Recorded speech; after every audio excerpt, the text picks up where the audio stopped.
இயேசுவின் நாமத்திலே உங்களை வாழ்த்தி 6வது பாடத்திற்கு வரவேற்கிறேன். 5 பாடத்தை நம்ம முடித்திருக்கிறோம். நம்ம இந்த 13 வாரங்களும் பிலிப்பியர், கொலோசியர் புத்தகத்திலிருந்து நம்ம படித்து வருகிறோம். இந்த வகையில் சில பாடங்கள் நம்ம பிலிப்பியர் 2ஆம் அதிகாரம் வரைக்கும் முடிச்சிருக்கிறோம். இந்த பாடத்தில் நாம் படிக்க போவது பிலிப்பியர் 3ஆம் அதிகாரம். அதுலேயும் வசனம் 1 முதல் வசனம் 18 வரை நம்முடைய ஆராய்ச்சிக்கு கொடுக்கப்பட்டிருக்கிறது. அப்போ பிலிப்பியர் 3ஆம் அதிகாரம் வசனம் 1 முதல் வசனம் 18 வரை. இந்த 18 வசனத்தினுடைய கருப்பொருள் என்ன? இந்த கருப்பொருளை புரிந்து கொள்வதற்கு நம்ம ஒரு 4 பகுதிகளாக பிரித்து ஆராயும் பொழுது அந்த கருப்பொருள் என்னன்றது மேலோங்கி வந்துரும் பாருங்க. இந்த கருப்பொருள் என்ன? வாங்க அது 4 பகுதிகளாக நம்ம பிரிக்கணும். பாருங்க, முதல் 3 வசனங்கள் ஒரு விஷயங்க.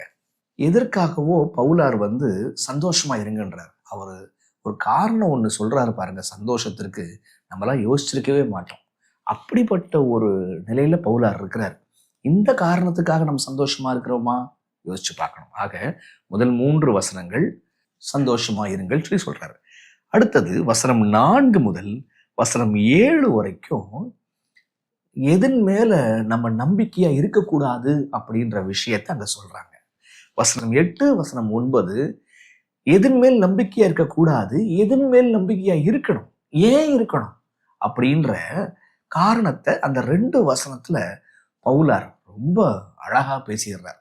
ஆக முதல் விஷயம் எதுக்கு சந்தோஷமா இருக்கணும், 2வது விஷயம் எதன் மேல நம்பிக்கை இருக்கக்கூடாது, 3வது விஷயம் எதன் மேல நம்பிக்கையா இருக்கணும், ஏன் இருக்கணும் அப்படின்ற விஷயம் 8, 9 வசனம் 10 அப்படியே கிட்டத்தட்ட 18 வரைக்கும் பார்க்கும் பொழுது மிக முக்கியமான அந்த நம்பிக்கையா இருத்தல் அப்படின்ற விஷயம் எதற்கு, ஏன், எதுக்காக நம்ம இந்த நம்பிக்கையா இருக்கணும் அப்படின்ற விஷயத்தை அங்க நம்ம ஆராய போறோங்க. சரிங்களா? நம்ம ஜெபத்தோட நம்ம படிக்கலாமா? வாங்க. அன்புள்ள பிதாவே, அற்புதமான பாடங்களுக்காக நன்றிப்பா. இந்த பாடங்கள் எங்கள் நடைமுறை வாழ்க்கையோடு நாங்கள் ஒப்பிட்டு பார்த்து அதை நாங்கள் ருசிக்க எங்களுக்கு உதவி செய்யுங்க சுவாமி. ஒவ்வொரு பாடங்கள் எங்களை மறுபிறப்புக்காக அழைக்கிற அழைப்பாக இருப்பதற்காக நன்றி சொல்கிறோம்ப்பா. இந்த பாடத்தை படிக்கிற நாங்கள், பாடத்தை குறித்து எடுக்கிற நாங்கள் மறுபிறப்பின் அனுபவத்துக்குள்ள நாங்கள் பிரவேசிக்க உதவி செய்திடணும். ஆண்டவரே, இன்று ஆண்டவரே எங்களுக்கு மறுபிறப்பின் அனுபவத்தை தாரும் சுவாமி. அதை ஒவ்வொரு நாளும் தாரும் தாப்பன. இயேசுவின் வழியாய் ஜெபிக்கிறோம் பிதாவே, ஆமென். இது நாம் படிக்க போவது 6வது பாடம். முதல்ல பிலிப்பியர் 3ஆம் அதிகாரம் வசனம் 1 பவுலார் என்ன சொல்றாருன்னு பாருங்களேன். மேலும் என் சகோதரரே, கர்த்தருக்குள் சந்தோஷப்படுங்கள். எழுதினவைகளையே எழுதுவது எனக்கு வருத்தம் அல்ல, அது உங்களுக்கு நலமாயிருக்கும். அப்ப என்ன சொல்ல வராரு? எழுதினதையே நான் திரும்பி எழுதுறேன், அது உங்களுக்கு ஒரு பிரயோஜனம் உண்டாகும் அப்படின்றாரு. அப்ப எப்பெல்லாம் எழுதினதையே திரும்பி எழுதுறாங்க? இப்போ மத்தேயு எழுதினதை மார்க் எழுதினாரு, மார்க் எழுதினதை லூக்கா எழுதினாரு. இப்படி ஏன் எழுதுறாங்க? நம்மளுடைய நலத்துக்காக, நம்முடைய நன்மைக்காக அதெல்லாம் எழுதப்பட்டிருக்குது. அதுல ஒரு விஷயம் பாருங்க, என்ன சொல்றாரு? மேலும் என் சகோதரரே, கர்த்தருக்குள் சந்தோஷப்படுங்கள். அப்ப இந்த சந்தோஷப்படுங்கள் என்கிற அந்த தீம், அந்த கருத்து இருக்கிறதே, அது ஏற்கனவே 1ஆம் அதிகாரத்துல 2ஆம் அதிகாரத்துல வந்திருக்கிறதா? 4ஆம் அதிகாரத்துல வந்திருக்கிறதா? ஏன் 4ஆம் அதிகாரம் சொல்றோம்? அந்த சந்தோஷம் அப்படின்ற விஷயம், மகிழ்ச்சி அப்படின்ற விஷயம் பிலிப்பியர் 4ல் நம்ம அடிக்கடி பயன்படுத்தக்கூடிய ஒரு வசனம் ஒன்று அங்க இருக்கிறது. அதனாலதான் சொல்றேன். பிலிப்பியர் 1ல் கூட இருக்கிற மகிழ்ச்சி, சந்தோஷம் நம்ம பாடத்தை படிச்சாதான் புரியும். 2ஆம் அதிகாரத்திலையும் பாடத்தை படிச்சாதான் புரியும். ஆனால் பிலிப்பியர் 4ஆம் அதிகாரத்துல சந்தோஷத்தை குறித்து வருகிற வசனம் இருக்குதே, அது நம்ம அடிக்கடி படிச்சிருக்கிறோம். Rejoice in the Lord always, again I say rejoice. படிச்சுக்கிறோமா இல்லையா? கர்த்தருக்குள் எப்பொழுதும் சந்தோஷமா இருங்கள். அப்ப சந்தோஷம் என்கிற அந்த தீம், அந்த கருத்தானது பிலிப்பியர் 1ஆம் அதிகாரத்திலே வருகிறது, பிலிப்பியர் 2ஆம் அதிகாரத்திலே வருகிறது, பிலிப்பியர் 3ஆம் அதிகாரத்திலே பவுலார் எழுதுகிறார், பிலிப்பியர் 4ஆம் அதிகாரத்திலையும் எழுதுகிறார். ஆக பிலிப்பியர்ல மொத்தம் 4 அதிகாரம் தான் இருக்குது. கிட்டத்தட்ட எல்லா அதிகாரத்திலையுமே சந்தோஷம், மகிழ்ச்சி அப்படின்ற வார்த்தையை பயன்படுத்திக்கிட்டே வராரு. அப்ப நான் கருத்தா பார்த்துட்டே வந்தேன். பார்க்கும் பொழுது சந்தோஷம்ன்ற வார்த்தை கிட்டத்தட்ட 11 முறை வருது. நான் தமிழ்ல சந்தோஷன்ற வார்த்தை வரலாம், மகிழ்ச்சின்ற வார்த்தை வரலாம், இப்படி 11 முறை அவருடைய நிருபத்துல, பிலிப்புக்கு எழுதுகிற சபைக்கு எழுதுகிற நிருபத்துல அவர் எழுதுறாரு. அப்ப எவ்வளவு முக்கியமான ஒரு தீம் இந்த சந்தோஷம். சரி, அப்ப அந்த சந்தோஷம் இங்க பிலிப்பியர் 3ஆம் அதிகாரத்துல நான் எழுதினவைகளே திரும்பி எழுதுகிறேன்னு சொல்றாரு. சந்தோஷமா இருங்கன்றாரு. இங்க எதற்காக சந்தோஷமா இருங்க? இப்ப அடுத்த ஒரு விஷயம் சொல்ல போறாரு பாருங்க. அதற்கும் முதலாவதுக்கும் சம்பந்தமே இல்லாதது போல தோணுங்க. ஆனா அதுதாங்க சம்பந்தம். அப்ப ஏதோ ஒரு புதுசா ஒரு காரணத்தை சொல்ல வரார். இந்த காரணம் ஏற்கனவே சொல்லி இருக்கிறார். திரும்பவும் சொல்றேன், இந்த காரணத்துக்காக நீங்க சந்தோஷமா இருங்க அப்படின்றார். சரி, அந்த காரணத்தை புரிந்து கொள்ள வேண்டுமானால் பவுலார் வேற எதற்கெல்லாம் சந்தோஷமா இருங்கன்னு சொல்லி இருக்கிறாரு உங்களுக்கு தெரியுமா? உங்களுக்கு தெரியுமே. பிலிப்பியர் 1ஆம் அதிகாரத்துக்கு வந்தீங்கன்னு சொன்னா வசனம் 25 பாருங்க. இந்த நிச்சயத்தை கொண்டிருந்து நான் மறுபடியும் உங்களிடத்தில் வருகிறதுனால் என்னை குறித்து உங்களுடைய மகிழ்ச்சி கிறிஸ்து இயேசுவுக்குள் பெருகும்படி. மகிழ்ச்சி கிறிஸ்து இயேசுவுக்குள் பெருகும்படி. அப்ப நான் வந்தேன்னா என்னை குறித்து உங்களுக்கு உண்டாகக்கூடிய மகிழ்ச்சி கிறிஸ்துவுக்குள்ள பெருகும். அப்ப பவுலாரு சிறைவாசத்துல இருக்கிறாரு. நேருக்கு நேரு பார்த்தாங்கன்னா அவங்களுக்கு மகிழ்ச்சி வரும் இல்லையா? சந்தோஷம் வரும் அப்படின்றாரு. அப்ப நேருக்கு நேர் பார்த்தாங்கன்னா சந்தோஷம் வருங்க. அதான் விஷயம். இன்னொரு வசனம் கூட பாருங்களேன். பிலிப்பியர் 4:4 என்னது? கர்த்தருக்குள் எப்பொழுதும் சந்தோஷமாயிருங்கள் என்று மறுபடியும் சொல்லுகிறேன். அப்ப எந்த விஷயத்துல சந்தோஷமாயிருங்க? முன்னாடி பவுல பார்த்தாங்கன்னா சந்தோஷம். இப்ப கொஞ்சம் மேலையும் கொஞ்சம் கீழையும் பார்த்தீங்கன்னா விஷயம் புரியும். அங்க ஒரு உபத்திரவம் இருக்கிறது.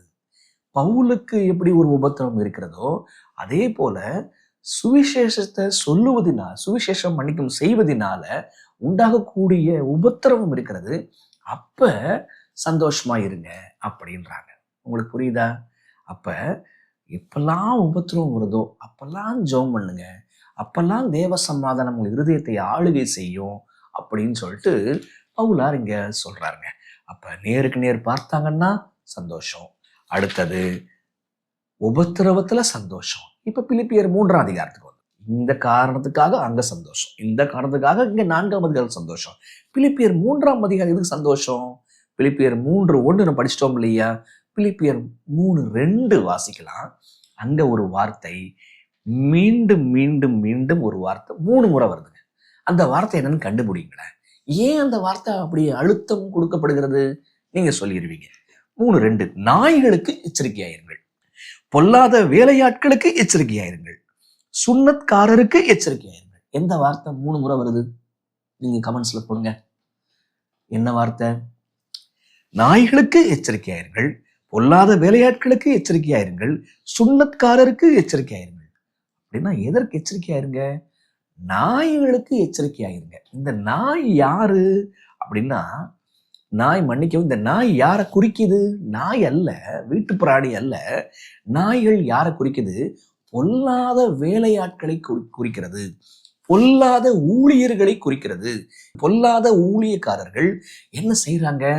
அவங்க சுன்னத்காரர்களாக, அதாவது விருத்த சேதனத்தை குறித்து தவறாக போதிக்கக்கூடிய ஊழியர்களை இங்க பவுலார் நாய்கள் என்று ஒப்பிடுகின்றார்.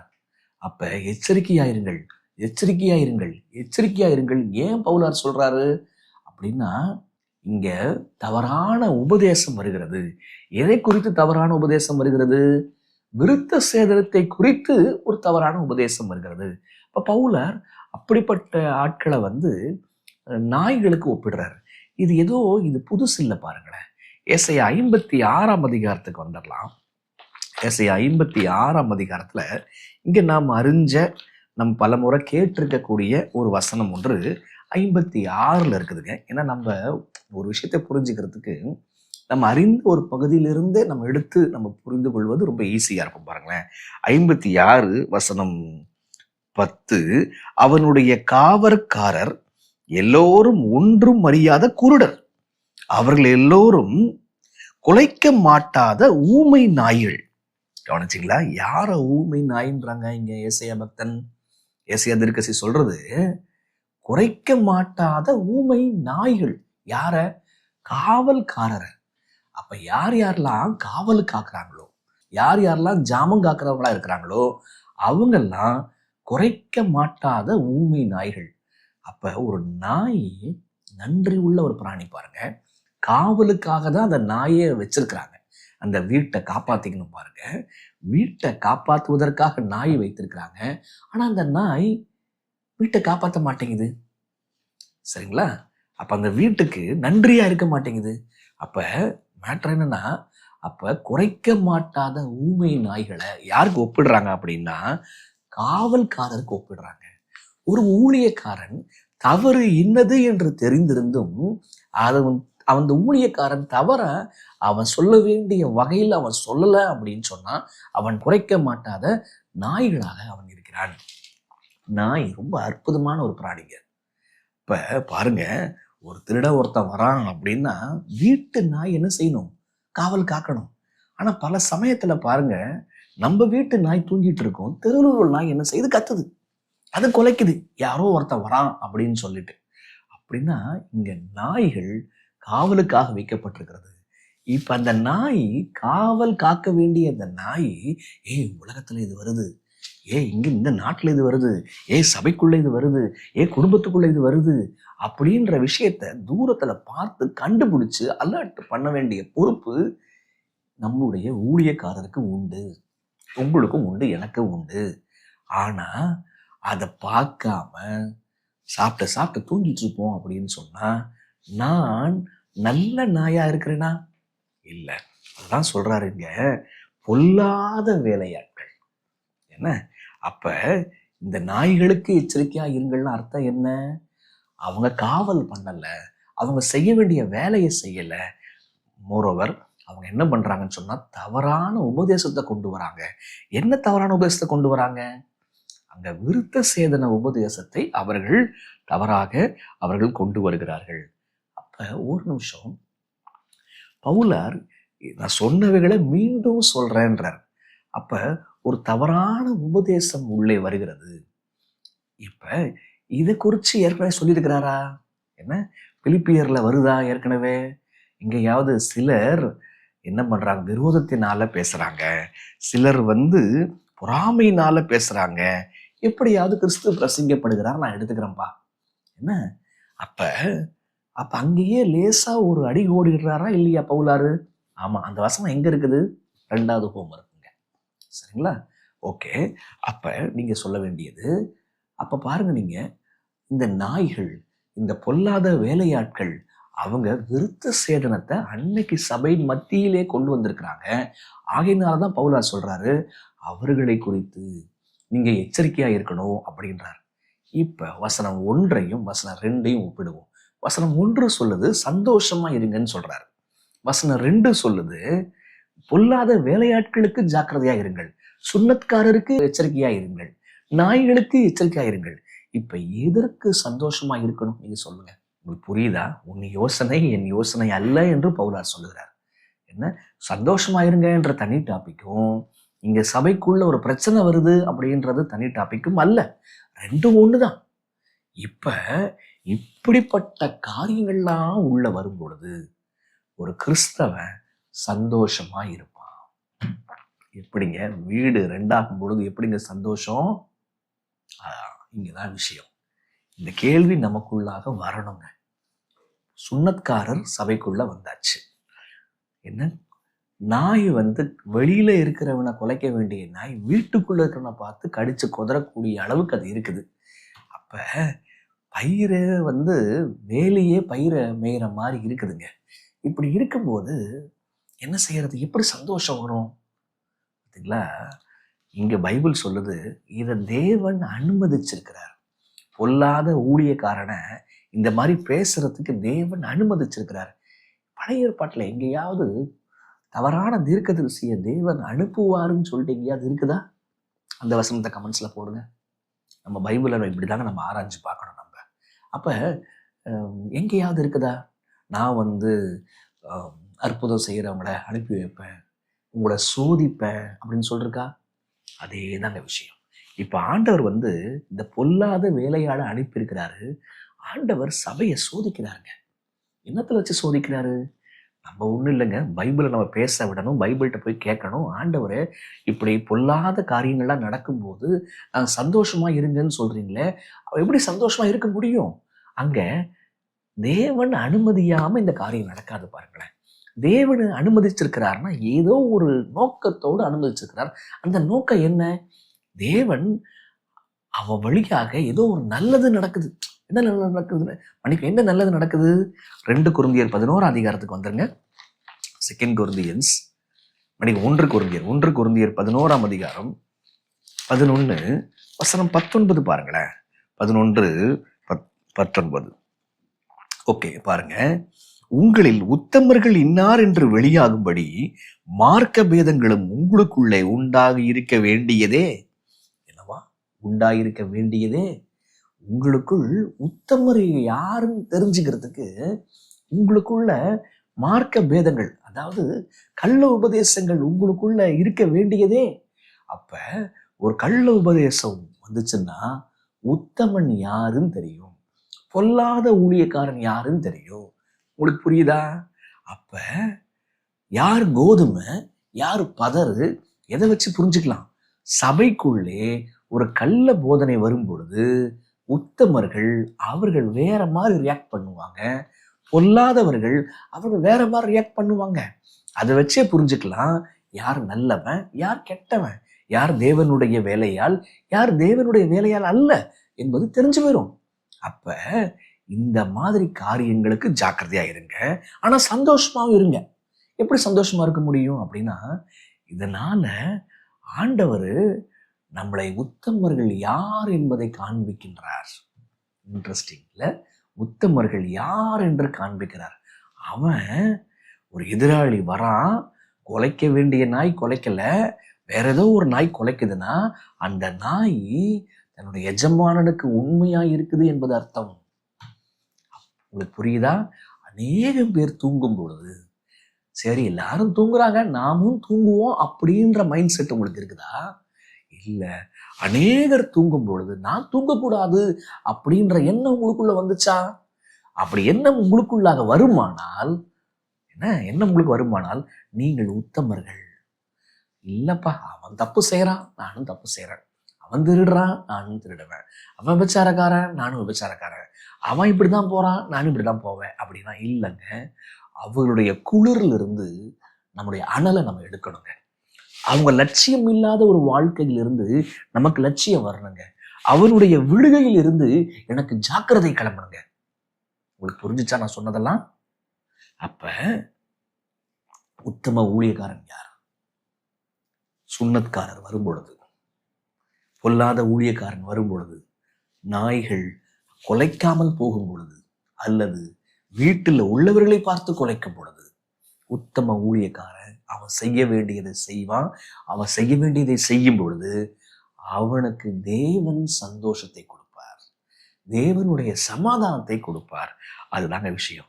அப்ப சந்தோஷம் அப்படின்றது என்ன? ஒரு விஷயம் புரியுதா? ஒரு முக்கியமான ஒரு பாடத்துக்கு வந்துடுறோங்க. தேவனை சார்ந்து கள்ள உபதேசம் வரும் பொழுது என்ன, பொல்லாத ஊழியக்காரனுடைய காரியங்கள் பெருகும் பொழுது தேவனை சார்ந்து இருக்கிறவன் அவன் சந்தோஷமா இருப்பான். ஏன்னா அவன் செய்ய வேண்டியதை செய்வான். அப்ப உங்களுடைய திருச்சபையில நீங்கள் கேட்ட கடைசி கள்ள உபதேசம் என்ன? கமெண்ட்ஸ்ல போடுங்க. உங்களுக்கு புரியுதா? கள்ள உபதேசம் ஏதாவது நீங்கள் இருக்கக்கூடிய சபையில் வந்திருக்கிறதா? நீங்க கேட்டீங்களா? போடுங்க. வேக வேகமா போடுற கரங்களை பார்த்து ஆண்டவர் கேட்கிறாரு, அந்த விஷயத்தை அனுமதிக்கும் பொழுது நீங்க செய்ய வேண்டியதை செஞ்சு சந்தோஷமா இருந்தீங்களா? ஒரு விஷயம் புரியுதா? என்ன சும்மா கள்ள உபதேசங்க, அவங்க தப்பா பேசுறாங்க, அவங்க தப்பா பேசுறாங்க, தப்பா எழுதுறாங்க, அந்த யூடியூப் அப்படி இருக்குதுங்க அப்படி இல்லை. செய்ய வேண்டியதை செஞ்சீங்களா? கர்த்தர் அந்த கள்ள உபதேசத்தை உடைத்து போடுவார் என்ற நம்பிக்கை உங்களுக்குள்ள இருக்குதா? அது உங்களிலிருந்து ஆரம்பிக்கணுமே செயல். அந்த செயலை நீங்க ஆரம்பிக்கிறீங்களா? பவுலர் சொல்றாங்க, சந்தோஷமா இருங்க, இப்படிப்பட்ட காரியங்களுக்கு எச்சரிக்கையாயிருங்க. அப்போ உங்களால பொல்லாத ஊழியக்காரனை பிரித்து பார்க்க முடிகிறதா? இதுதாங்க விஷயம். அப்ப முதல் 3 வசனம் உங்களுக்கு புரிகிறதா? இப்ப 4வது வசனத்துக்கு வராங்க. பிலிப்பியர் பிலிப்பியர் 4வது வசனத்துக்கு நான் வரேன். பாருங்க என்ன சொல்லுதுன்னா, வசனம் 4, வசனம் 3ல இருந்தே கூட அதை ஆரம்பிக்குதுங்க. ஏனெனில் மாம்சத்தின் மேல் நம்பிக்கையாயிராமல் ஆவியினாலே தேவனுக்கு ஆராதனை செய்து கிறிஸ்து இயேசுவுக்குள் மேன்மை பாராட்டுகிற நாமே விருத்த சேதனம் உள்ளவர்கள். இங்க வசனம் 3ல இதன் மேல் நம்பிக்கையாயிராமல் பைபிள் சொல்லுது, மாம்சத்தின் மேல் நம்பிக்கையாயிராமல். பொல்லாத விளையாட்களுக்கு எச்சரிக்கையா இருக்குன்னு சொன்னார் பார்த்தீங்களா, அதை குறிச்சு கடைசியிலேயே எழுதுறாரு பாருங்க. வசனம் 17, 18, சகோதரரே, நீங்கள் என்னோடு கூட பின்பற்றுள்ளாகி நாங்கள் உங்களுக்கு வழிகாட்டுகிறபடி நடக்கிறவர்களை மாதிரியாக நோக்குங்கள். அப்ப பொல்லாத வேலையாளர் இருக்கிறான், நீ அவனெல்லாம் பார்க்காத, எங்களை மாதிரியா வச்சுக்கோ. சரிங்களா? அப்போ உங்களுக்கு நீங்க யாரையாவது மாதிரியாக வச்சு நம்ம போகணுங்க. அதுதாங்க விஷயம். வசனம் 18 பாருங்க. ஏனெனில் அநேகர் வேறு விதமாய் நடக்கிறார்கள், அவர்கள் கிறிஸ்துவின் சிலுவைக்கு பகைனர் என்று உங்களுக்கு அநேக தரம் சொன்னேன். இப்பொழுதும் கண்ணீரோடு சொல்லுகிறேன், அவருடைய முடிவு அழிவு, அவருடைய தேவன் வயிறு, அவருடைய மகிமை, அவருடைய லட்சையே, அவர்கள் பூமிக்கு அடித்தவைகளை சிந்திக்கிறார்கள். அப்ப நீங்க அவங்களெல்லாம் பார்க்காத, நீங்க என்ன நோக்கி பாருங்க. உங்களுக்கு நாங்க மாதிரியா என்ன செய்யறோம்னு சொன்னா இருக்கிறோம். ஆனா மத்தவங்க இருக்கிறாங்க பாத்தீங்களா, அந்த மத்தவங்க அவங்க எப்படிப்பட்டவங்களாம், அவருடைய தேவன் வயிறு, அவர்களுடைய மகிமை, அவருடைய லட்சையே. அவங்க எதை யோசிக்கிறாங்க? பூமிக்குரியவைகளை யோசிக்கிறார்கள். இந்த சுன்னத்காரர் இருக்கிறாங்களே, இந்த பொல்லாத வேலையாட்கள் இருக்கிறாங்களே, நோக்கம் என்ன? என்னென்னமோ பைபிள் நாங்கெல்லாம் சுத்தி பாயிண்ட் என்னன்னா, பூமிக்குரியவைகளை பேசுகிறார்கள். அவங்க வயிற்றுக்கு பிழப்புக்கு கூலிக்கு மாரடிக்கிறார்கள். என்ன? அப்ப அவங்க வயிற்று பிழைப்புக்காக, அவன் நல்லா இருக்கணும்ன்றதுக்காக, சுகபோக ஜீவனத்துக்காக அவன் பேசுறான். உங்களுக்கு புரியுதா? அப்ப பொல்லாத ஊழியக்காரன், குலைக்க மாட்டாத ஜாமக்காரன். என்ன? அப்ப நம்ம எப்படிப்பட்ட ஊழியம் செய்கிறவர்களா இருக்கிறோம்? என்ன? இன்மைக்குரிய விஷயத்தை பற்றி நம்ம பேசி நம்மளுடைய விருப்பத்திற்காக வசனத்தை பயன்படுத்துகிறோமா? அப்படிப்பட்ட ஆட்கள் அவங்க சிலுவையின் பகைவர்களாக அவங்க இருக்கிறாங்க. Enemies of the cross of Christ. சரி, இப்ப இந்த வசனம் 3 மாம்சத்தின் மேல் நம்பிக்கையாயிராமல் அப்படின்னு இருக்கு இல்லையா? வசனம் 4 பாருங்க, அதே வார்த்தை திரும்பவும் வருது பாருங்க. மாம்சத்தின் மேல் நம்பிக்கை வைக்க வேண்டுமானால் நானும் வைக்கலாம். திரும்பவும் வருது வார்த்தை பாருங்க. வேறு ஒருவன் மாம்சத்தின் மேல் நம்பிக்கையாய் இருக்க நினைத்தால் நான் அதிகமாய் அப்படி நினைக்கலாம். அப்ப என்ன ரெண்டு வார்த்தை வசனம் 3லயும் வசனம் 4லயும் திரும்ப திரும்ப வந்துகிட்டே இருக்குது? மாம்சத்தின் மேல் நம்பிக்கை, மாம்சத்தின் மேல் நம்பிக்கை, மாம்சத்தின் மேல் நம்பிக்கை. அப்ப மாம்ச நம்பிக்கை வைக்க வேணாம் அப்படின்னு சொன்னாரு. அப்படின்னு அடுத்து சொல்றாரு, மாம்ச நம்பிக்கை வைக்கணும்னு சொன்னா நான் தான் அதிகமா வைக்கணும். ஏன்னா என்கிட்ட அவ்வளவு சரக்கு இருக்கு. என்ன இவர்கிட்ட அப்படி விஷயம் இருக்குது அப்படின்னா, இவர் நம்பிக்கை வைக்க வேண்டுமானால் இவர்கிட்ட நிறைய சர்டிபிகேட் இருக்குங்க. என்ன சர்டிபிகேட் வச்சிருக்கிறாரு? சான்றிதழ் நிறைய வாங்கியிருக்கிறாரு. அது வாங்கின இடமும் பெத்த இடத்துல இருந்து வாங்கியிருக்கிறாரு. பாருங்களேன், எங்கெங்கெல்லாம் வாங்கியிருக்கிறார் சர்டிபிகேட்டு பாருங்க. ஃபர்ஸ்ட் வசனம் 5, நான் 8ஆம் நாளில் விருத்த சேதனம் அடைந்தவன். பர்த் சர்டிபிகேட் போடுறாரு. என்ன போடுறாரு? பாயிண்ட் பிரச்சனையே சுன்னத்காரர் தான். அந்த பாயிண்ட் போட்டு உடைக்கிறாரு பாருங்க. நான் 8ஆம் நாளில் விருத்த சேதனம் அடைஞ்சிட்டேன். பர்த் சர்டிபிகேட்ல போட்டாச்சு, இவர் விருத்த சேதனம் அடைஞ்ச குழந்தை. சரி, வாங்கிட்டாரா? விருத்த சேதனம் சர்டிபிகேட் வாங்கிட்டாரா? சரிங்க. பேப்டிசம் சர்டிபிகேட் மாதிரி விருத்த சேதனம் சர்டிபிகேட்டுங்க, சர்க்கம்சிஷன் சர்டிபிகேட்டுங்க. சரி, இப்ப அடுத்தது பாருங்க. அடுத்தது கம்யூனிட்டி சர்டிபிகேட் வாங்கியிருக்கிறார். இஸ்ரவேல் வம்சத்தான், பென்யமின் கோத்திரத்தான், எபிரேயரில் பிறந்த எபிரேயன். வாங்கிட்டாரா? ஜாதி சான்றிதழ். என்ன வாங்கியிருக்கிறாரு? இஸ்ரவேல் வம்சத்தான், பென்யமின் கோத்திரத்தான், எபிரேயரில் பிறந்த எபிரேயன். நான் யார் தெரியுமா? நான் ஒரு இஸ்ரவேலன், நான் ஒரு எபிரேயன், அதுவும் பென்யமின் கோத்திரம் பாருங்களேன் அப்படின்றார். சரி, இப்ப அடுத்த விஷயம். இப்ப 3வது பாருங்க. நியாய பிரமாணத்தின்படி நான் ஒரு பரிசேயன். இந்த பரிசேயன் யாரு? நியாய பிரமாணத்தெல்லாம் நட்டு போல்ட்டையும் கழட்டிடுவாங்க. அவ்வளவு உன்னிப்பா கவனிக்கிறாங்க. நியாயப்பிரமாணத்தை கைக்கொள்ளணும்ன்றதுல அந்த ஒரு செக்ட், அந்த ஒரு பிரிவை சேர்ந்தவன். கம்யூனிட்டி சர்டிஃபிகேட் இருக்குது, பர்த் சர்டிஃபிகேட் இருக்குது, சரிங்களா, சர்க்கம்சிஷன் சர்டிஃபிகேட் இருக்குது, சரியா. இப்ப நான் யார் தெரியுமா? என்னோட ஸ்பெஷலைசேஷன் வந்து எங்க இருக்குன்னா, நியாயப்பிரமாணத்தெல்லாம் கரைச்சி குடிச்சவனாக்கும். நான் கமாலியல்கிட்ட பாடம் படிச்சவன். இந்த வார்த்தை எங்க இருக்கு? கண்டுபிடிச்சு கமெண்ட்ஸ்ல போடுங்க. ஸோ இவருடைய பிறப்பு சான்றிதழ், ஜாதி சான்றிதழ் இருக்குது. இவருடைய விசேஷ பிரிவு என்ன? நான் ஒரு பரிசேயன். இப்ப எங்க இருந்து படிச்சுக்கிறாரு? இந்த யூனிவர்சிட்டியில போயிட்டு இந்த ஆர்ட்ட நான் படிச்சுட்டு வந்திருக்கிறேன். நான் யார் தெரியுமா? நான் கமாலியல்கிட்ட படிச்சிருக்கிறேன்ப்பா. என் கோத்திரம் தெரியுமா? நான் பென்யமின் கோத்திரம்ப்பா. நான் யார் தெரியுமா? விருத்தசேதனம் அடைஞ்சவன்ப்பா. ஆக இப்ப இதெல்லாம் சொல்லிட்டே வர்றாரா? எல்லாத்துக்கும் மேல சொல்றாரு, வசனம் 6, பக்தி வைராக்கியத்தின்படி சபையை துன்பப்படுத்தினவன். என்ன? பக்தி வைராக்கியத்தின்படி நான் யாரு தெரியுமா?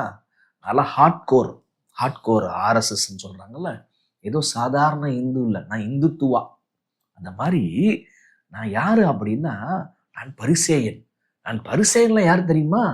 நான் யாராவது சபைக்கு விரோதமா பேசினாங்கன்னா உண்டு இல்லைன்னு பண்ணிடுவேன்.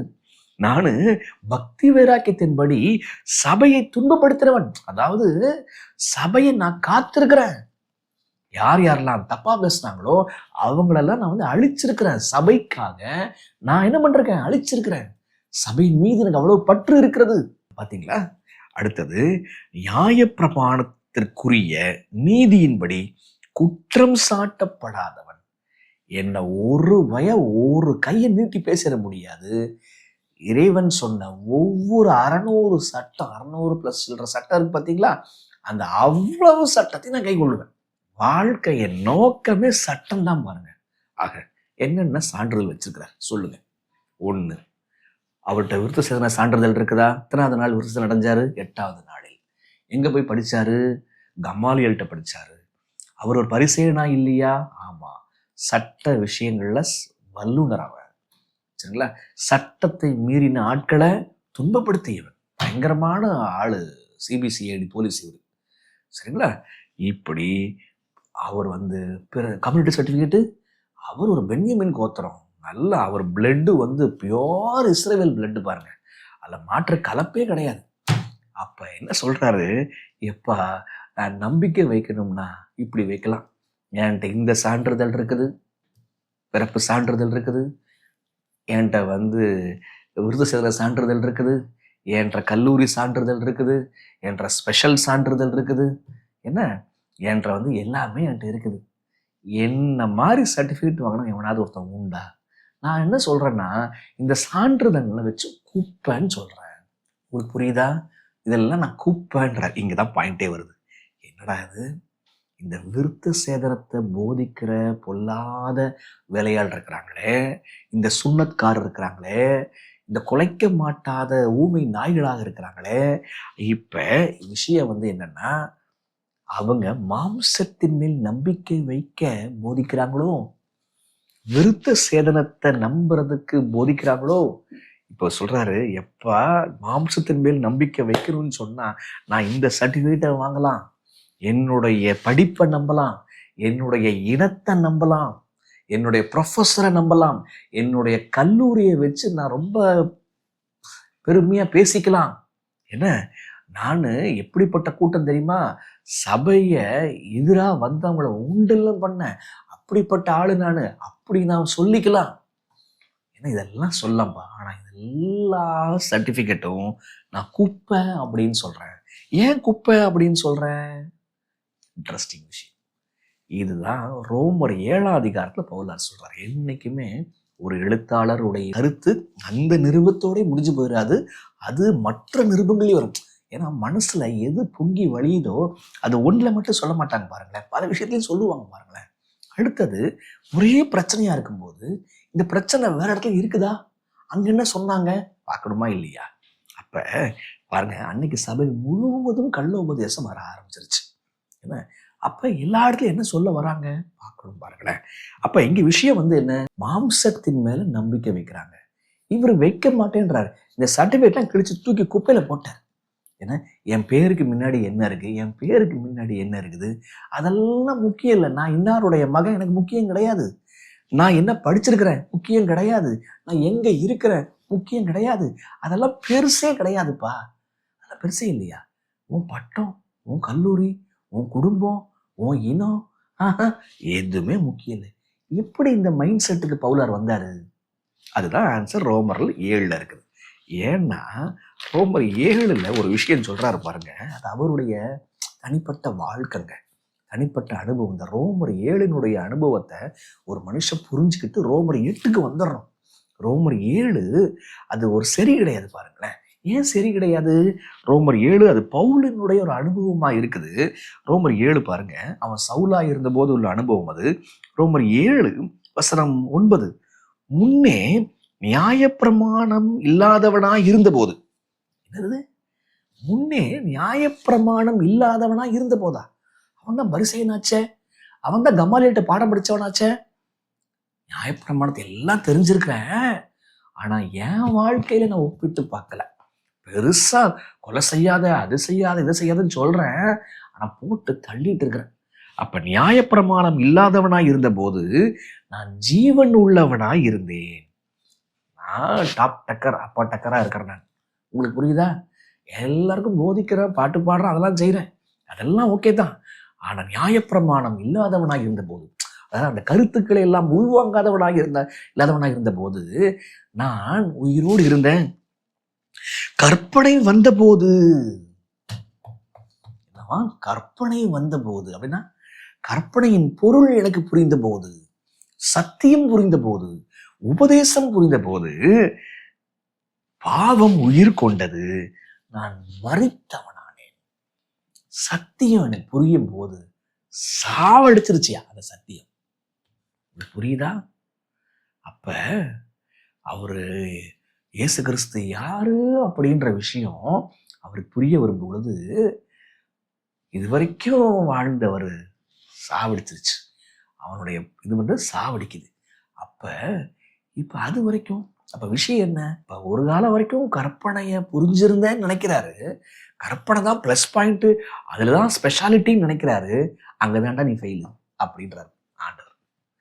எதை பலம் நினைக்கிறானோ அதாண்டா உன்னுடைய பலவீனம் அப்படின்றார் ஆண்டவர்.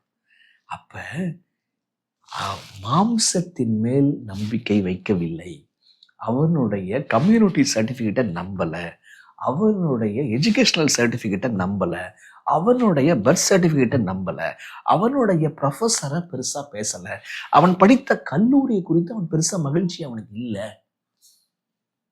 எல்லாம் நஷ்டம் என்று நான். அந்த பாயிண்ட் எப்படி மாறுச்சு அவனுக்கு? கற்பனை குறித்துன ஒரு தெளிவு, சத்தியத்தை குறித்துன ஒரு தெளிவு அவனுக்குள்ளாக வரும் பொழுது அவன் செத்தான். இந்த அனுபவம் உங்களுக்கு எப்பங்க வந்துச்சு?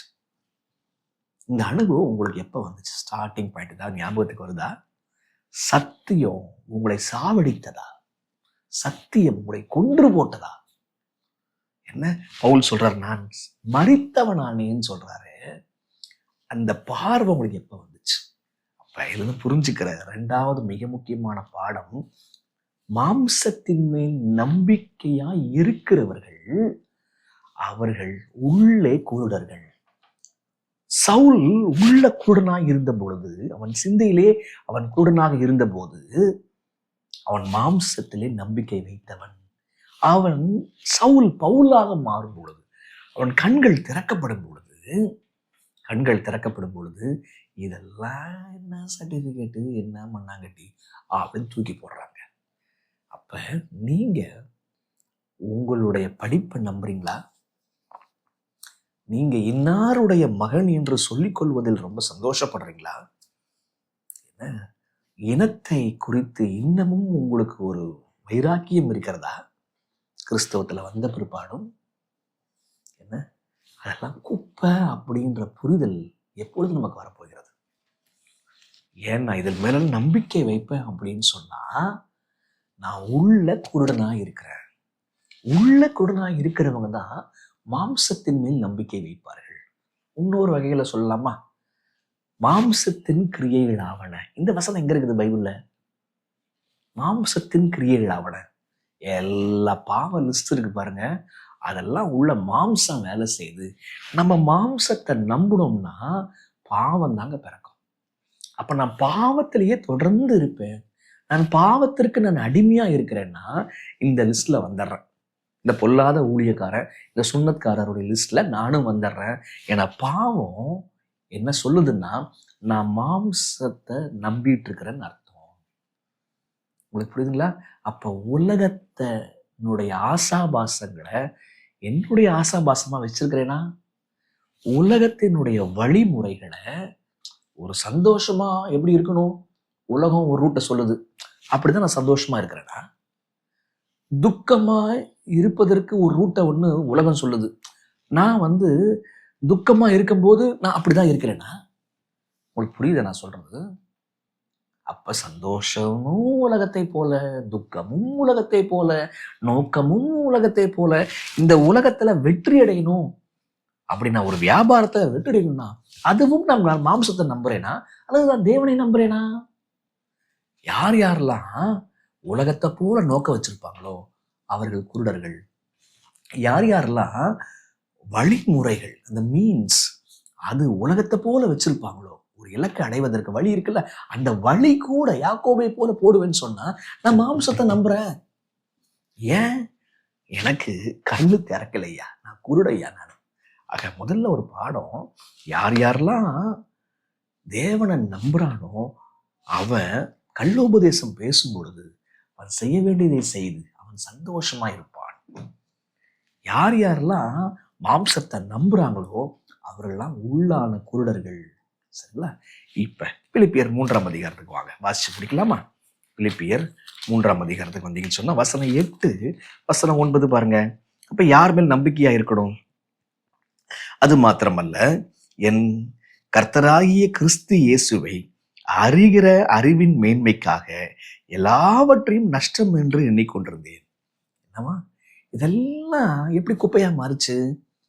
கிறிஸ்துவை அறிகிற அறிவின் மேன்மைக்காக. அப்படின்னா இந்த புத்தகம், இந்த புத்தகம், இந்த உபதேசம், இந்த தீர்க்கசனம், இந்த அறிகிற அறிவின் மேன்மைன்னா இந்த அறிகிற அறிவா, டேட்டாவா? இல்ல, டேட்டா மட்டும் இல்ல. அறிகிற அறிவின் மேன்மைக்காகனா அவரோடு கூட இணைந்து வாழுகின்ற அந்த வாழ்க்கைக்காக, அவர் மேஜையிலிருந்து விழுகின்ற அப்பங்களை புசிப்பதற்காக நான் எல்லாவற்றையும் தூக்கி போட்டேயா. அதுல இருக்கிற சொர்க்கம் மாதிரி, அதுல இருக்கிற ஒரு சந்தோஷம் மாதிரி வேற எதுலையாவது உண்டா? இந்த பர்த் சர்டிஃபிகேட் கொடுத்துருமா, கம்யூனிட்டி சர்டிஃபிகேட் கொடுத்துருமா, எஜுகேஷன் சர்டிஃபிகேட் கொடுத்துருமா, இன்னாரோட எனக்கு தொடர்பு இருக்கிறது, இன்னாரும் தொடர்பு இருக்கிறது, அந்த தொடர்பெல்லாம் சந்தோஷத்தை கொடுத்துருமா? எதுவும் கொடுக்காது. அப்ப கிறிஸ்துவை அறிகிற அறிவின் மேன்மைக்காக எல்லாவற்றையும் நஷ்டம் என்று எண்ணினேன். இப்ப வசனம் 9 பாருங்க. நான் கிறிஸ்துவை ஆதாயப்படுத்திக் கொள்ளும்படி நியாயப்பிரமாணத்தினால் வருகிற சுய நீதியை உடையவனாயிராமல், இப்பதான் பாயிண்ட், கிறிஸ்துவை பற்றும் விசுவாசத்தினால் வருகிறதும் விசுவாசத்தின் மூலமாய் தேவனால் உண்டாயிருக்கிறதுமான நீதியை உடையவனாய் இருந்து கிறிஸ்துவுக்குள் இருக்கிறவன் என்று காணப்படும் படிக்கு. என்னவா பெரிய வார்த்தைய சொல்றாருங்க. ஒண்ணு புரிஞ்சுக்கணும், மாம்சத்தின் மேல் நம்பிக்கை வைக்க கூடாது. சரிங்களா? இப்ப யார் மேல் நம்பிக்கை வைக்கணும்? கிறிஸ்துவின் மேல விசுவாசமா இருக்கணும். ஏன் கிறிஸ்துவ விசுவாசமா இருக்கணும்? இங்க ஒரு வார்த்தை சொல்றாரு பாருங்க, கிறிஸ்துவுக்குள் இருக்கிறவன் என்று காணப்படும் படிக்கும். நான் கிறிஸ்துவுக்குள் இருக்க விரும்புறேன். அது என்ன கிறிஸ்துவுக்குள் இருக்கிறது? கிறிஸ்துவுக்குள் இருக்கிறது பெரிய வார்த்தைங்க. இன் கிரைஸ்ட் என்ற வார்த்தை புரிஞ்சாதான் பவுலுடைய நிருபமே புரியும். இந்த கிறிஸ்துவுக்குள் என்ற வார்த்தை கிட்டத்தட்ட எழுதாத நிருபங்களே கிடையாதுன்னு வச்சுக்கோங்களேன். அப்ப என்ன சொல்றாருன்னா, A to Z கிறிஸ்து தான்ப்பா. நான் இன்னைக்கு என் சரீரம் உயிரோடு இருக்குது அப்படின்னா கிறிஸ்து தான். ஆவிக்குரிய வாழ்க்கையில உயிரோடு இருக்கிறோம், கிறிஸ்து தான். நாளைக்கு பரலோகம் போவது கிறிஸ்து தான். எல்லாமே A to Z கிறிஸ்து தான். அப்ப இதை புரிஞ்சுக்கிட்டு அவரோடு இணைந்து நீ வாழ்றீன்னா, நீ எங்க இருக்கிறன்னா, ஒரு பூச்சி, ஒரு கம்பளி பூச்சி எப்படி ஒரு கூட்டுக்குள்ள போய் அது பட்டாம்பூச்சியா மாறுது, அந்த கூடு தாங்க கிறிஸ்து. அந்த கூடு தான் கிறிஸ்து. அங்க போய் சுகமாய் ஜீவிக்குது. அது அப்படியே மாறுது, அங்கேயே இருக்குது. அப்ப கிறிஸ்துவின் மூலமா தான் நிற்கிறோம், அசைகிறோம், இருக்கிறோம், அந்த உணர்வுல வாழ்றோம் பாருங்க, கிறிஸ்துவுக்குள். அப்ப ஒருத்தன் மாம்சத்தை நம்பிக்கையாயிராம அவன் என்ன பண்றான்னு சொன்னா, அவன் கிறிஸ்துவுக்குள் இருக்கிறவனாக அவன் இருக்கிறான். அர்த்தம் என்ன? ஒவ்வொரு இன்ச்சுக்கு இன்ச்சு அவன் கிறிஸ்துவோடு பேசி கிறிஸ்து சொல்லுகிற காரியத்தை மாத்திரமே செஞ்சுட்டு அவன் போயிட்டு இருக்கிறான். மனுஷங்களை பிரியப்படுத்துகிறவன் அல்ல, உலகத்தை பிரியப்படுத்துகிறவன் அல்ல. கிறிஸ்து என்ன சொல்றாரோ அங்க நேசிப்பான், எதை வெறுக்க சொல்றாரோ அதை வெறுப்பான். சரிங்களா? இப்படி வரும்பொழுது அவனுக்குள்ள என்ன உண்டாகுதான் பைபிள் சொல்லுது பாருங்க. கிறிஸ்துவை பற்றும் விசுவாசனால் வருகிறதும் விசுவாசம் மூலமாய் தேவனால் உண்டாயிருக்கிறதுமான நீதியை உடையவனாயிருந்து. நீதினா கட்டளையை தான் நீதின்னு சொல்றாங்க. கட்டளை கீழ்ப்படுகின்ற வாழ்க்கை எங்கேருந்து வருதான்? அந்த கூட்டுக்குள்ள போகும்போது, கிறிஸ்துவுக்குள் இருக்கும் பொழுது அவனுக்கு நீதி உண்டாகுது. உங்களுக்கு புரியுதா? உங்களுக்கு நீங்க மாம்சத்தை நம்பும் பொழுது அநீதி, பாவம் உருவாகுது. அதான் மாம்சத்தின் கிரியைகள் ஆவனன்னு சொன்னோம்ல. அப்ப தேவனை விசுவாசிக்கும் பொழுது நீதி, மாம்சத்தை நம்பும் போது அநீதி. பொல்லாத ஊழியக்காரன் பாவம் செய்யறதுக்கு எல்லா வேலையும் செஞ்சுட்டு இருக்கிறாங்க. உன் வாழ்க்கைய பாவத்திலிருந்து மாத்துறதுக்கு ஒரு சின்ன அட்வைஸ் கூட கொடுக்க மாட்டாங்க. அவன் வயிற்று பிழப்புக்காக அவனுடைய தேவனை வழிபடுறதுக்கு உன்னை கொண்டு சென்றுட்டு இருக்கிறான். நீ அந்த ஊழியக்காரனை பார்க்காத, தயவு செஞ்சு நீ என்ன மாதிரியா வச்சுக்கோ. நம்ம என்ன செய்யலாம்னா கிறிஸ்துவுக்குள்ள வாழுவோம். அப்படி வாழும் பொழுது உனக்கு தேவ நீதி உண்டாயிருக்கும். அப்படின்னா பவுலாரே, நீ தேவனுடைய கற்பனையை எங்கும் கை கொள்வாய், நீ தேவனிடத்தில் அன்பு கூறுவாய் அப்படின்றாருங்க. சரி, அதை இன்னொன்னு சொல்றாரு பாருங்க. அப்படின்னா என்ன அர்த்தம்? வசனம் 10, இப்படி நான் அவரையும் அவருடைய உயிர்த்தெழுதலின் வல்லமையையும் அவருடைய பாடுகளின் ஐக்கியத்தை அறிகிறதற்கும் அவரை மரணத்திற்கொப்பான மரணத்திற்குள்ளாகி எப்படியாயினும் நான் மரித்தோரிலிருந்து உயிரோடு எழுந்திருப்பதற்கும் தகுதியாய் இருக்கும் படிக்கும். என்னென்னலாம் சொல்றாரு! அப்பா இப்படி சொல்றாரு. உயிர்த்தெழுதலின் வல்லமையை நான் ருசி பார்க்கணும். கிறிஸ்து மரித்தார், உயிர்த்தார். நான் பாவத்திற்கு செத்து கிடக்கிறேன், நான் எழுந்து வரணும் ஐயா. அவருடைய சரித்திரம் என்னுடைய ஆவிக்குரிய அனுபவமாய் மாறணும். அவர் சரீரம், செத்து போன சரீரம் எழுந்துச்சா? எழுந்துச்சு.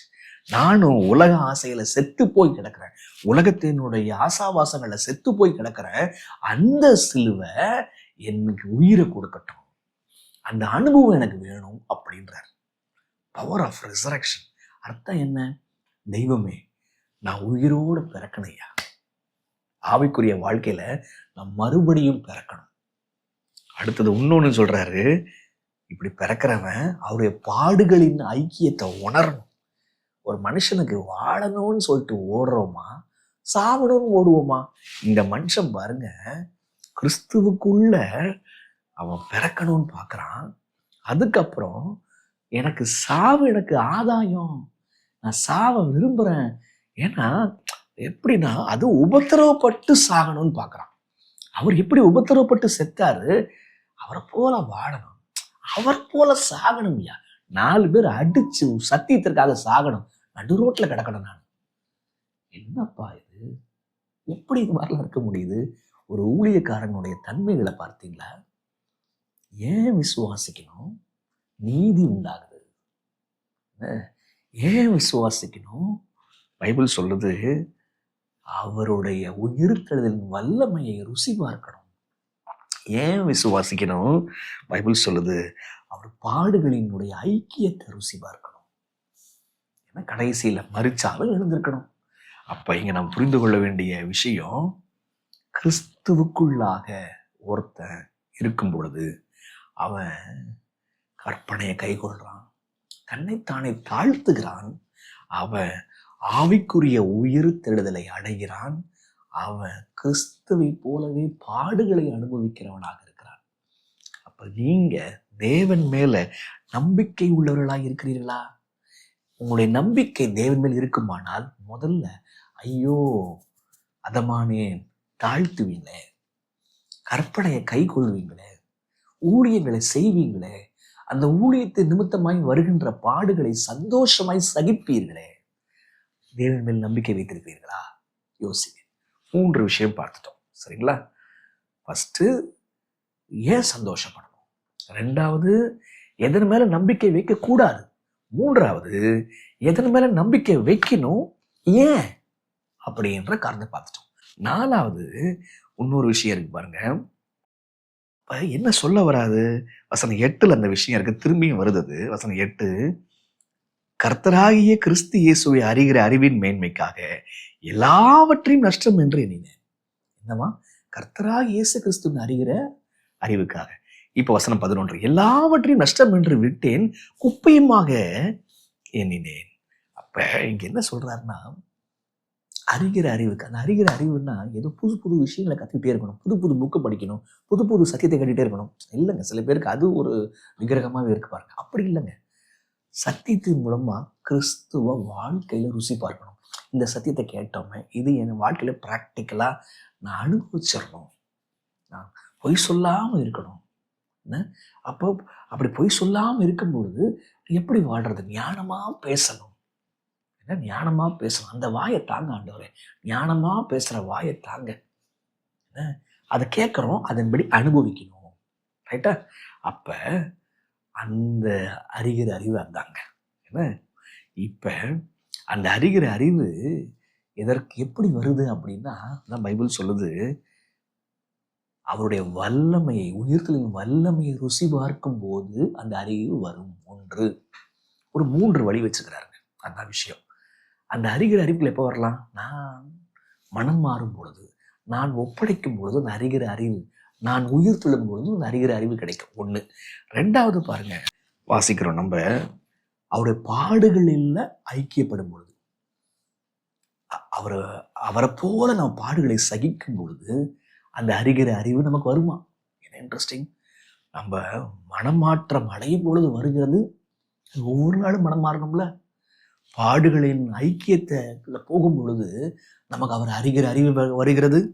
3வது பாருங்க, வசனம் 12, 13, நான் அடைந்தாயிற்று அல்லது முற்றிலும் தேறினவன் ஆனேன் என்று எண்ணாமல் கிறிஸ்து இயேசுவினால் நான் எதற்காக பிடிக்கப்பட்டேனோ அதை பிடித்து கொள்ளும்படி ஆசையாய் தொடர்கிறேன். சகோதரரே, அதை பிடித்து கொண்டேன் என்று நான் எண்ணுகிறதில்லை. ஒன்று செய்கிறேன், பின்னானவைகளை மறந்து முன்னானவைகளை நாடி கிறிஸ்து இயேசுவுக்குள் தேவன் அழைத்த பரம அழைப்பின் பந்தய பொருளுக்காக இலக்கை நோக்கி தொடர்கிறேன். இந்த வசனங்களை ரொம்ப தெளிவா புரிஞ்சுக்கணுங்க. அப்ப அடைந்தாயிற்று என்று எண்ணாமல், அங்கதான் பாயிண்டே இருக்குது. அப்படின்னா என்ன அர்த்தம்? இவர் உலகத்தின்படி போகாம கிறிஸ்து உயிர்த்தாரு பாருங்க, அது என்னுடைய அனுபவம்டா அப்படின்னு புரிஞ்சு வச்சிருக்கிறார். The resurrection is not a history, it is my personal experience. நானே எழுந்தேன், பாவம் நானும் எழுந்திருக்கிறேன், அதை அடைஞ்சிருக்கிறார். அடுத்தது, பாடுகளினுடைய ஐக்கியத்தை எனக்கு தெரியும். நான் இங்கெல்லாம் நிர்வாணமா இருந்தேன், இங்கெல்லாம் நான் பாடுபட்டேன், கள்ளர்கள்ட்ட, இவன்ட்ட அவன்ட்ட. அது என்னன்னு இவருக்கு தெரியும். இவ்வளோ உபத்திரவு பட்டுட்டு இப்ப சிறைவாசத்துக்கு ஒரு நிருபத்தை எழுதிட்டு இருக்கும்போது சொல்றாரு, நான் அடைஞ்சிட்டேன்னு ஒண்ணுமே இல்லை. எப்பா, நீ என்னென்னலாம் சாதிச்சிருக்கிற, இப்ப நான் அடைந்தாயிற்று என்று ஒன்றுமே இல்லை. இவ்வளோ சர்டிபிகேட் கிறிஸ்துக்குள்ள வச்சுக்கிறாரு. என்ன, கிறிஸ்துவுக்கு வெளியில ஏகப்பட்டது இருக்கிறது, பர்த் சர்டிபிகேட், அது இது குப்பான்ட்டாரு. இப்ப கிறிஸ்து கொடுத்திருக்கிற சர்டிபிகேட் இவ்வளவு வைத்திருந்தோம், நான் ஒண்ணுமே இல்லைன்றாரு பாருங்க. இவன் தாங்க மனுஷன், இவன் தாங்க மறுபடியும் பிறந்த மனுஷன். இப்ப நான் ஒவ்வொரு நாளும் புதுசா துவங்குறேன். அந்த பந்தய பொருளுக்காக ஓடுகின்ற மனுஷனை போல அந்த அழைப்புக்காக நான் தொடர்ந்து ஓடுறேன். இவ்வளோ முடிச்சிட்டேன், என்கிட்ட இப்ப இவ்வளவு சர்டிபிகேட் இருக்குன்னு நான் சொல்லுவேன். ஆனால் நான் திரும்பவும் சவுல் தான். உங்களுக்கு புரியுதா? அவர் ஜெயிக்கிறாருங்க. கிறிஸ்துவுக்குள்ளாக ஒவ்வொரு நாளும் முழுமையாக ஒப்படைக்கிறாருங்க. ஒவ்வொரு நாளும் முழுமையாக அவர் ஒப்படைச்சு போயிட்டு இருக்கிறாருங்க. அது அந்த பந்தய பொருளுக்காக நான் தொடர்ந்து ஓடுறேன் அப்படின்றார். ஆக மனமாற்றம், பரிசுத்தமான வாழ்க்கை, ஊழியத்தில் வருகின்ற உபத்திரவத்தை சமாதானமாக சந்தித்தல், இதெல்லாம் கிறிஸ்துவை அறிய வைக்கிறது. புரியுதா உங்களுக்கு? ஏன் சந்தோஷப்படணும்? கள்ளோபதேசம் வரும்பொழுது தேவனுடைய பிள்ளைகள் தேவனை சார்ந்து இருக்கிறார்கள். எனவே சந்தோஷம்ன்றது தேவன் மேல் நம்பிக்கை வச்சிருக்கிறாங்க என்பதற்கு வெளியில உள்ள அடையாளம். நம்ம ஏன் மாம்சத்தை நம்பக்கூடாது? அது கிறிஸ்துவண்டை கொண்டு போய் சேர்க்காது. அதுதான் விஷயம். என்னை பெருமைப்படுத்தும். அதான். மூன்றாவது, நான் ஏன் கிறிஸ்துவன் நம்பணும்? கிறிஸ்துவை ஏன் நம்பணும்னா, நான் எதெல்லாம் குப்பைன்னு வச்சுக்கிறேனோ அதெல்லாம் நான் பெருசா எண்ணிட்டு இருப்பேன். நான் பெருமையா இருக்கிறேன்.